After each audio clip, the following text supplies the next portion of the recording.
এখন রাত্রির 11টা বাজে। তোমাদের গুরুজির আপডেট দিচ্ছি। আমি হাসবো না কাঁদবো।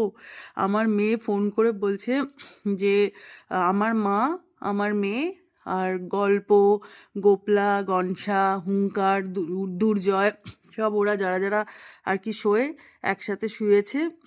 তো গুরুজি কিছুতেই না নিজের ফ্ল্যাটে গিয়ে ঢুকে ঘুমাচ্ছে, না খাটে দিদিভাইয়ের পাশে শুয়ে ঘুমাচ্ছে। আর এখন আমার মেয়ে ফোন করে বলছে সমানে আমার মায়ের চুলের মুঠি ধরে টেনে মাকে চুল টেনে টেনে ছিঁড়ে দিচ্ছে, মাকে ব্ল্যাঙ্কেট ধরে টানছে, মাকে গিয়ে গালের মধ্যে গিয়ে গিয়ে কামড়ে দিচ্ছে, তারপর তোমার হিসু করে দিচ্ছে, মুতু করে দিচ্ছে, দিয়ে দিয়ে কিছুতেই মাকেও ওখানে শুতে দেবে না। মানে ওর আর কি কাউকেই ওখানে পছন্দ হচ্ছে না যতক্ষণ না মাম্মাম যাবে। তা ফোনে আমার মেয়ে ভিডিও কল করেছে, আমি বলছি যে গল্প ঘুম করো, কালকে চলে যাব বিকেলের মধ্যে।